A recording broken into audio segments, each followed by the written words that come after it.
મહાનગરપાલિકાના કમિશનરને ધારાસભ્ય કુમાર કાનાણીએ પત્ર લખી રેસિડેન્શિયલ વિસ્તારોમાં કમર્શિયલ અને ઇન્ડસ્ટ્રીયલ એક્ટિવિટી શરૂ થઈ હોય તો તેને તાત્કાલિક બંધ કરાવવા સાથે પ્રાથમિક મુદ્દાઓ પર રજૂઆત કરી. લોકહિતના પ્રશ્નોને વાચા આપવાને લઈ ફરી એમએલએ કુમાર કાનાણી ચર્ચામાં આવ્યા છે. કુમાર કાનાણીએ સુરત મહાનગરપાલિકાના કમિશનરને પત્ર લખી જમીન સ્તર પરની હકીકત જણાવી હતી. સુરતના વરાછામાં રેસિડેન્શિયલ વિસ્તારમાં કમર્શિયલ અને ઇન્ડસ્ટ્રીયલ એક્ટિવિટી શરૂ થઈ હોવાની વાત પત્રમાં જણાવી હતી અને કહ્યું હતું કે રેસિડેન્ટ વિસ્તારમાં કામગીરીના કારણે લોકો મુશ્કેલીમાં હોવાનું પણ જણાવ્યું હતું. આ ઉપરાંત સુરત શહેરમાં ભેળસેળી અને નકલી ખોરાક બનાવતા લોકો બેફામ બન્યા હોવાની પણ વાત તેમને પત્રમાં કરી હતી. તો બજેટમાં થતા વાયદાઓની વાત કાગળ પર જ હોવાની વાતનો પણ ઉલ્લેખ કર્યો હતો. મહિલાઓ માટે પિંક ટોયલેટ, તાપી નદી પર અશ્વિની કુમાર પુલપાડા અને ઉત્તરાયણને જોડતો રિવર બ્રિજ, શહીદ સ્મારક અને લાલ કિલ્લાના લાઇટ શોનું આયોજન, 5 પાંડવના ઓવરા, તેમાં 3 પાનના વડના વિકાસની વાતો તેમજ ચોમાસા દરમિયાન દર વર્ષે આવતા ખાડીપુરના નિરાકરણની વાતો માત્ર ખાડી પર જ હોય તેવું તેમણે જણાવ્યું હતું.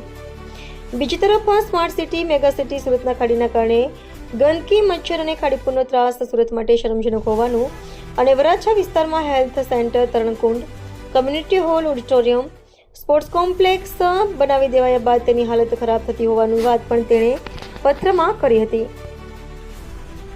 સુરત મહાનગરપાલિકા મ્યુનિસિપલ કમિશનરે જે ડ્રાફ્ટ બજેટ રજૂ કર્યું છે એની અંદર કમિશનરશ્રીએ સુરતને world class happy healthy city બનાવવાની વાત કરી છે. તંદુરસ્ત સિટી, રહેવાલાયક સિટી.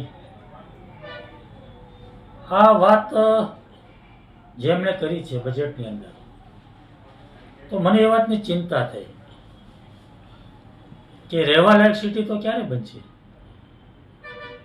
સુરત શહેરની અંદર દર વર્ષે ખાડીપુર આવે છે, લાખો લોકો હેરાન પરેશાન થઈ જાય છે, બેઘર થઈ જાય, ઘર છોડી ભાગી જવું પડે છે, તંત્ર બી પરેશાન થઈ જાય છે. જ્યારે પૂર આવે ત્યારે ચર્ચાઓ થાય છે, વાતો થાય છે, મિટિંગો થાય છે, આયોજન થાય છે. ખાડીપુર કેવી રીતે બંધ થાય, ખાડીના ત્રાસમાંથી લોકો કેવી રીતે મુક્ત થાય, ખાડીની ગંદકી, ખાડીપુર, મચ્છરોનો ત્રાસ જે રીતે લોકો સહન કરી રહ્યા છે એમાંથી કેવી રીતે મુક્તિ મળે, એનું કોઈ આયોજન આ બજેટમાં નથી થયું. બીજી હેલ્ધી સિટીની વાત છે, તંદુરસ્ત સિટી કેવી રીતે બનશે. આજે આપણે જોઈએ છીએ રેડ પડે છે આરોગ્ય વિભાગની, બેફામ નકલી ખાદ્ય પદાર્થો, ભેળસેળ પદાર્થો બની રહ્યા છે અને લોકો ખાઈ રહ્યા છે. કાર્યવાહી શું થાય છે? રેડ પડે, દંડ થાય, સેમ્પલ ફેલ થાય, એકાદ દિવસ કદાચ પોલીસ કેસ કરે કોઈકમાં તો એકાદ દિવસની અંદર જામીન મળી જાય, છૂટી થાય, ધંધો શરૂ થાય છે. કઈ દુકાન બંધ થઈ, કોના ધંધાઓ બંધ થયા ડુપ્લિકેટના. એટલે હેલ્ધી સિટી કેવી રીતે બનશે એની કોઈ ચિંતા નથી.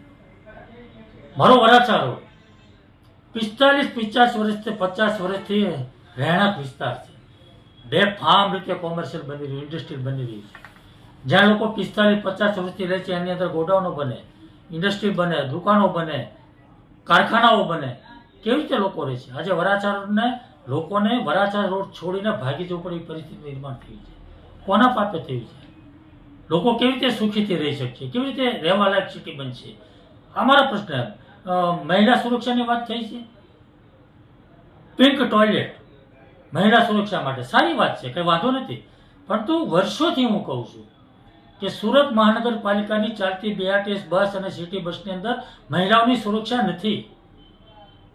અનેક વાર છેડતીના બનાવો બને છે, વિડીયો વાયરલ થાય છે. તો મેં અનેક વાર કીધું છે કે મહિલાઓ માટે બસ અલગ હોવી જોઈએ. એમાં કોઈ મહાનગરપાલિકાને 1 રૂપિયાનો ખર્ચો નથી. કામરેજથી સ્ટેશનની રૂટની 50 બસ ચાલે છે, 10 બસ એમાંથી મહિલાઓની બનાવવાની છે, મહિલાઓ માટે અલગ. એમાં કંઈ ખર્ચો નથી, કંઈ નથી, છતાં પણ થતું નથી. મહિલા સુરક્ષાની વાતો કેવી રીતે થાય છે? ખાલી ટોયલેટ બનાવવાથી મહિલાઓની સુરક્ષા બની જશે? તો આ વાત જે મારી છે, જે મુદ્દાઓ છે એ બજેટની અંદર સમાવેશ નથી થયો. એટલે બજેટની અંદર સમાવેશ થાય અને એનું આયોજન થાય અને એનું વ્યવસ્થિત આયોજન કરી એનું નિરાકરણ થાય એવી મારી આ વાત છે.